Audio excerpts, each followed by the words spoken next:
o que pode significar Urano retrógrado na casa 9 em Escorpião, como dispositor do Sol, e Mercúrio retrógrado na casa 1 em Aquário. Mais do que se preocupar com Urano ser dispositor, né, do Sol e do Mercúrio, isso tem peso, claro, porque se Urano é dispositor do Sol e de mais um planeta, que é o Mercúrio, ele tem uma força no mapa, né? Dependendo dos outros planetas, pode ser que ele seja o planeta mais forte no mapa. Não sei, né? Tem que analisar o mapa como um todo. Mas mais do que analisar essa disposição, né? O fato do Urano ser dispositor do Sol e do Mercúrio, é você compreender o significado do Urano retrógrado na 9 e do Mercúrio retrógrado em Aquário na casa 1, com o Sol também em Aquário na casa 1. Então, o Sol, né, características que a pessoa está desenvolvendo, porém, tem que entender todo o restante do mapa, como sempre, né? Você fala que o Sol e o Mercúrio estão em Aquário na casa 1. Não sei se o ascendente também é Aquário, se o ascendente é Capricórnio, e o Sol e o Mercúrio já mudaram de signo dentro da casa 1, então isso faz diferença, né? Mas o mais importante é você entender que aquele Urano de casa 9, que fala, né, em relação à expansão da consciência, a pessoa pode ter atropelado o mundo com a sua irreverência em vidas anteriores. Atropelado de que maneira?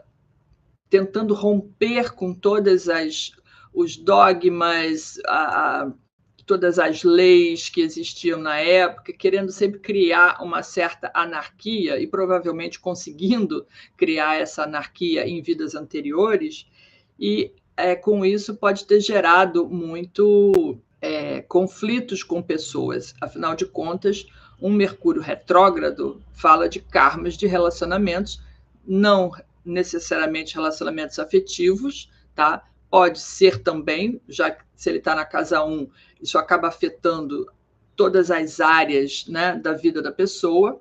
Então, esse Mercúrio retrógrado acaba fazendo com que a pessoa tenha uma grande dificuldade de expressar aquilo que pensa. Tem Sol e Mercúrio no mesmo signo, então ela fala, né, aquilo que vai na mente. Só que a maneira como a pessoa fala normalmente acaba gerando confusão. Confusão em que sentido? Porque às vezes ela pensa uma coisa, mas na hora que o Mercúrio vai falar por que esse Mercúrio está retrógrado, a pessoa não fala exatamente aquilo que ela estava pensando, ou ela embaralha as ideias, ou ela fala uma coisa, principalmente por ser Aquário, né?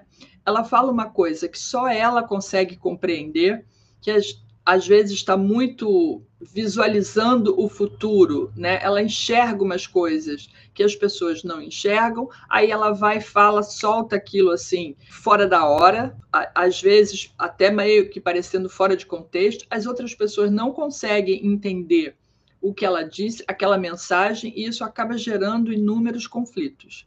Então, é uma mente muito acelerada, porque é um Mercúrio em Aquário, e ainda mais ainda porque o Mercúrio está retrógrado. Então, é aquela mente que vai no futuro, vai no passado, ela fica oscilando, né, entre o que ela está enxergando, né, que vai acontecer, que ela vai falar, ela é assim como se conseguisse antever as coisas, só que quando ela fala, isso não está no contexto que as pessoas entendem. E aí ela começa a consertar ou então acaba deixando de lado. E em outros casos, ela acha que não foi clara o suficiente e acaba repetindo.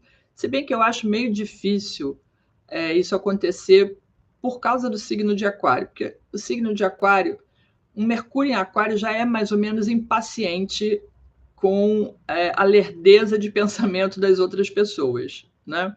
Ele tem um raciocínio muito rápido, e daí que nem todo mundo acompanha, e ele não perde a paciência não é, com o ritmo mais lento de pensamento das outras pessoas, e isso acaba fazendo com que ele não tenha nem interesse em se comunicar. Só que tem todos aqueles comportamentos, né, do Urano retrógrado lá na casa 9 que precisam ser corrigidos.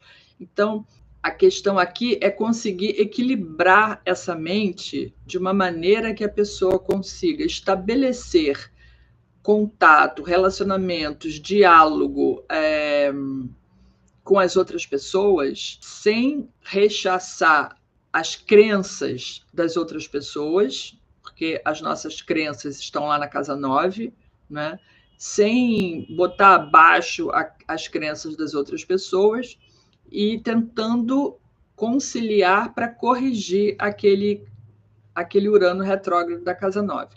Isso pode interferir nos relacionamentos com a família, no trabalho, nos relacionamentos interpessoais, porque tudo aquilo que você tem na casa 1 acaba afetando diretamente essas outras áreas da vida, que são os eixos, né, 1, 4, 7 e 10. Então, vai afetar a carreira, o que vai afetar? Tanto essa insatisfação em relação às crenças das outras pessoas, né? Ou talvez uma tentativa de impor as suas próprias crenças ou de anarquizar os sistemas, né? Ou as instituições que façam parte, quanto a essa dificuldade, né, de comunicar aquilo que precisa. Um conselho que eu sempre dou para quem tem um Mercúrio retrógrado, e aqui, nesse caso, né, vai ser talvez mais necessário ainda, é exercitar essa comunicação através de outros meios. Normalmente, o que eu digo? Experimente escrever aquilo que você vai falar para as pessoas, né? Escreve, principalmente se for assunto de trabalho. Escreve, elabora, passa para uma outra pessoa revisar, ler. Você entendeu? Você entendeu o que está escrito aqui? Tá. Então você envia para as pessoas. Porque às vezes, na fala, essa fala vai ser atropelada e a pessoa, por tantas vezes, ela se sente incompreendida que uma hora ela desiste de falar, né? Ou de emitir a sua opinião. Mas isso também não é o melhor caminho, né? O melhor caminho é tentar equilibrar esse raciocínio e tentar chegar na melhor maneira possível, né, de passar essa informação de uma forma mais, vamos dizer assim, racional, porque já é um signo de ar, mas de uma forma talvez equilibrada, talvez de uma forma mais suave, o que pode ser bastante difícil para esse Mercúrio em Aquário. Por quê? Porque é um signo de ar bem sucinto e frio, né? Então, é assim, precisa incorporar um pouquinho de água nessa conversa, né? E aí você procura no mapa outros posicionamentos que possam auxiliar nessa comunicação.